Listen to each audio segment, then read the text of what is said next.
Hi there folks, Professor Thorgi here again for another episode of whatever this is.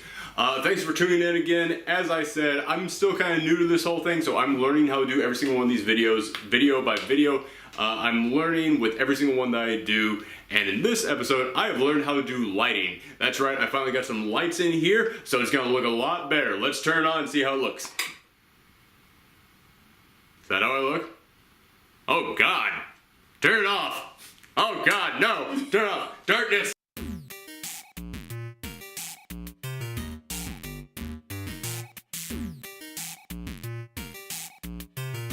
How about those sweet acting skills, huh? Yeah, I know I'm not good, no.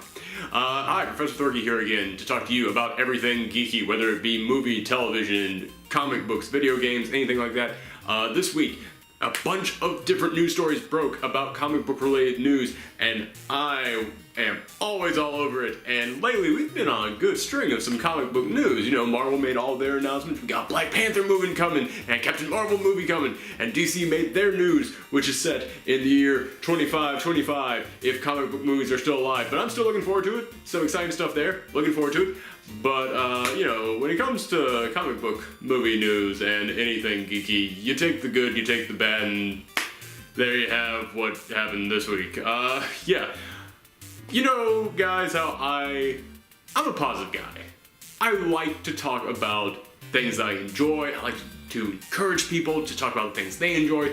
You know, to me, geekiness is talking about the things that you just love and want to share with one another. I like to be positive on, you know, wherever it is, whether it be in real life, and Tumblr, on YouTube. I like to pretty much be positive. It ain't going down like that this week, because I'm sorry, some massive shit went down this week in the comic book news, and I gotta talk about it. We have 3 news stories that need to be talked about, and I'm going to start with the best, and then we're going to go to the worst. Best, by the way, is in quotation marks. Okay, first news story. This week it was announced from Fox that the X-Men film, the next one, X-Men Apocalypse, they announced it this week. X-Men Apocalypse is going to mainly be about the love life between Magneto and Mystique. Okay. Couple of things. One, didn't he try and murder her in the last one? What relationship are we talking about? There was a little bit of something in First Class, which I enjoyed. I enjoyed that a little bit. But yeah, they have said that that is going to be the main focus of this next film, which, you know, I thought that X-Men Apocalypse, the main focus of it would be Apocalypse. I don't know. Am I stupid? I don't know. I just want to know which movie executive is the one who looked at this and said, okay, so what's the story here? There's this guy, he's, you know, all powerful, he's trying to wipe out the human race, he's got 4 horsemen. No one wants to see that. Where's the passion? Where's the romance? Where's the drama in that? Who didn't think that was enough? And I don't know, this is a problem I have with so many comic book movies, is that not every comic book movie has to have a love story in it. I mean, you know, there are certain characters like, you know, Superman, yeah, obviously, it has to have Superman and Lois Lane. That's very obvious. Spider-Man's got to have either him and Gwen Stacy or him and Mary Jane. Yeah, very obvious. Those ones have to, they're long-running love stories, and I get that, and I'm fully fine with that. X-Men is not one of those ones that needs a love story crammed in, and when it gets to the point in which you have to make a Magneto and Mystique love story, you could just skip that. You could be fine. You don't need, we're good. We're good. The number 2 story that we have to talk about. This actually probably would have been my number 1 story to talk about, except that at this moment it's just in the rumor stages, and normally I don't like to talk about rumors because I don't like to, you know, get people all excited for something that isn't going to happen. I don't like to get people worried over things that probably won't happen. But this rumor was cracked by Latino Review, and when it comes to the Marvel films, Latino Review has got like a 90% success ratio. They seriously have to have someone on the inside because they just nail it over and over again when it comes to the Marvel films. And they put out there that apparently Sony, who at the moment is trying to figure out what the hell to do with their Spider-Man franchise, says that they are going to make an Aunt May movie. Hold on, let's all pause for a moment to take that one in. They're going to make an Aunt May movie. Now, don't get me wrong, Aunt May is a very great character. She's one of the things that helps to define Peter Parker and helps to raise him. I think that's great. This is the movie they want to make. It's going to be her in the 60s as a secret agent. Let's sit on that one for a moment. Yeah, that's really stupid. Once again, a couple things. One, if this turns out to be that female-led Spider-Man movie that you said was coming in 2017, I'm gonna be pissed. We were like, oh, it could be Spider-Woman, it could be Jessica Drew, it could be Aranya, it could be, it could be a first not only female superhero, but it could be a first woman of color superhero film. This would be amazing if it was Aranya. Or it could be, like Black Cat, a great anti-hero movie. Oh, what could it be? Wow, this could be great. If it's Aunt May, first off, no one wants to see Aunt May.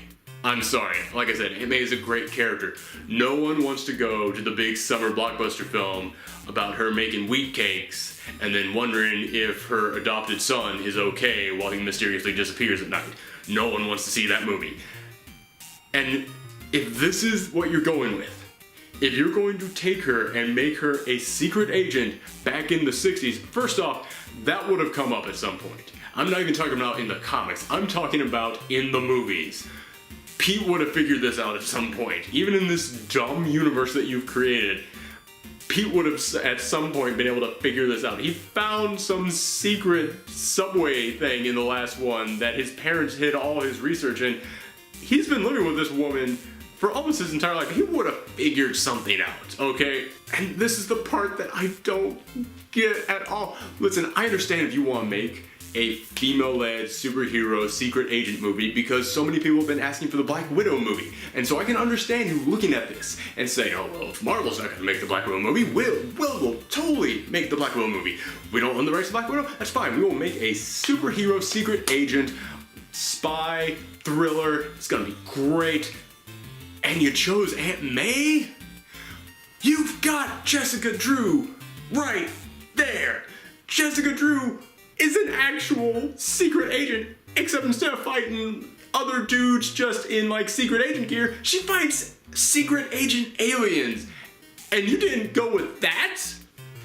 And I understand she is mostly more of an Avengers character than a Spider-Man character. She has a little bit in both worlds, so you might have been able to use her.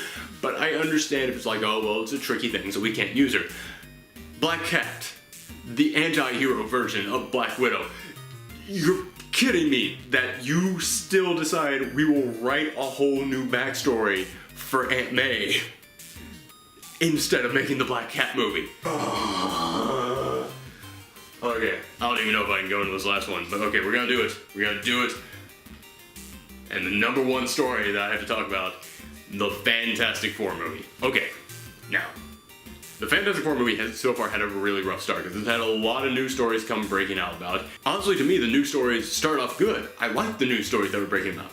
When they said that Michael B. Jordan was going to be playing the Human Torch, I know a lot of people got upset about that because a lot of people are idiots. That's right. If you got upset that Michael B. Jordan is playing the Human Torch, you're an idiot. I'm sorry. It is perfectly okay to cast a character who is one race as an actor of a different race, as long as that actor perfectly captures the spirit of that character. And Michael B. Jordan is totally Johnny Storm. Every movie he's ever played, if that dude was just able to light on fire, he'd be Johnny Storm. Trust me, that dude is perfect for that role, and I'm so glad that they cast him as that. However, this news stories kept coming after that. I also found out that Mr. Fantastic, a guy who had white hair when he started the Fantastic Four, one of those characters who had always been adult, had always been a minimum of like 50 years old, that guy was going to be cast as a 20-something being played by the actor Miles Teller. Now, I really like Miles Teller, but to show you the contrast in casting on this one, Miles Teller was my pick to play Woody in the Quantum and Woody movie. That dude is known for being a sarcastic jokester instead of the stiff as a board, super intelligent Mr. Fantastic. And then the Thing, who Ben Grimm had always been two things. One, big, thick-necked linebacker kind of guy, always, rough and tumble, big, muscular dude. And two, he had always been a New Yorker. He was always that guy who, he knew where to get a good knish. He was that kind of a guy. He was born and bred on the streets of New York. They're recasting him as Jamie Bell, super scrawny British dude. Hey, I've always said I don't care how you reinterpret something as long as it still looks good, as long as it still captures that spirit of what the original property is. But then we started to hear news stories break about what this Fantastic Four movie might be and what the scripts going around were saying that was. And the Fantastic Four had always been about adventure, it had always been about exploration, but number one thing, it had always been about family. It had been about family coming together, it had been about hope, about uplifting expectations about what tomorrow could bring, about the future. It is such an uplifting book at its core. This was going to reimagine the Fantastic Four as sort of a military task force unit, and they were kind of like soldiers that didn't really know each other and all just kind of were brought together by this. Isn't that X Factor? I think you're thinking of X Factor. You know you also own the rights to X Factor. You could just make X Factor. And then things got kind of weirder, because the more time went on, the less we saw about this. This movie is coming out in 6 months. Just stop and think about that for a second. This movie is coming out in 6 months. We have been seeing artwork and trailers and clips and interviews for the Avengers, which is coming out at roughly the same time, for about 2 years now. We still haven't gotten a trailer for Fantastic Four. We still haven't seen behind the scenes footage. We still haven't seen concept work. We still haven't even seen anybody taking out their cell phone camera and just snapping a picture of them on the set, which that happens on every movie. We only saw one of those and was of like what looked like the Thing's face, and then it was immediately taken down. So obviously they didn't want that out there. This wasn't like when Zack Snyder showed us all pictures of Ben Affleck in the Batman suit, or when he showed us the Batmobile. No, they didn't want anyone to see that at all. We are 6 months away from this, and we have no idea what this movie is at all. They clearly didn't even film this outside. They filmed this in somebody's old Y2K bunker somewhere with just green screens painted everywhere, and that's what the Fantastic Four movie is going to be. But we're like, alright, there's still one thing that we can hold out on. The villain. Everybody loves the villain in a comic book movie. Just think about every Batman film you've ever seen, and think about how many of those had people actually coming out of the theater raving about Batman. None. Everybody came out talking about the villains. As long as you have a good villain in this movie, it will be fine. And Fantastic Four have one of the best villains in comic book history. Dr. Doom. He is the ruler of his own European nation that he rules with an iron fist, Latveria. And he is the second best sorcerer in the world, sometimes even the best when he decides to go to his limits. He can beat Doctor Strange when he really tries, and he's one of the most brilliant, evil geniuses in the world. This is a guy who took on the Beyonder, aka God, and beat him and took his powers. This is how good this villain is. So, what are we gonna get from Dr. Doom in this movie? Well, in this one, first off, his name is Victor Domashev, which, you know, I understand, hey, the villain has their birth name as their supervillain name. I get that that's corny. If you want to change that, fine, as long as you keep it true to the character. This is what happened with the character. In this movie, Victor Von Doom, not only will he not be any of the things that I just mentioned, he's going to be a blogger. That's right, their villain in this movie is a blogger and a hacker, which is what people in the 90s thought a villain was, whose screen name is Doom. Okay, listen. I'm not going to judge this film and say that's a bad movie, because I haven't seen it. As I just said, we haven't seen anything from this movie yet. So I'm not going to judge it. I'm not going to say whether or not I think this movie will be good or not. This movie could actually turn out to be great, for all we know. It's not a Fantastic Four movie, and this is what upsets me about this so much. It's that Fox does not want to give Marvel back the rights to Fantastic Four.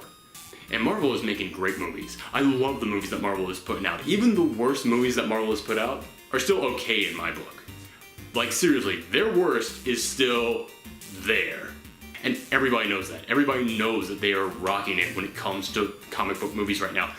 And they want the Fantastic Four back. They want them back into the family. And Fox will not give it back to them. And that would be fine with me if they still were making Fantastic Four movies. This is not a Fantastic Four movie. This is a script that they had going around the office for a while. There's a script that they've looked at and they were like, oh, you know what, this could be okay, maybe we can make this. And then they just decided to slap Fantastic Four on it. With this Fantastic Four movie, they could have given the rights back to Marvel and then just changed everyone's names and changed everyone's powers and then had it be the exact same script that they have laid out for us. And no one would have suspected a thing. Marvel, there is no way that Marvel would have looked at this film that is about to come out, and as long as that dude wasn't named Johnny Storm, there is no way that they would have gone, oh, they totally just ripped us off. They totally just ripped off the Fantastic Four to make this movie. This is stupid. We have to sue them now. That is how little in common this shares with that. And so they are solely holding on to the Fantastic Four name just because they hope that will bring in more money. And also, just so Marvel doesn't get it back, just so Marvel doesn't have another thing under their belt that they can go out there and brag about, just so that they don't have another film that they can compete against. They are destroying a potentially good film just so that someone else can't make it.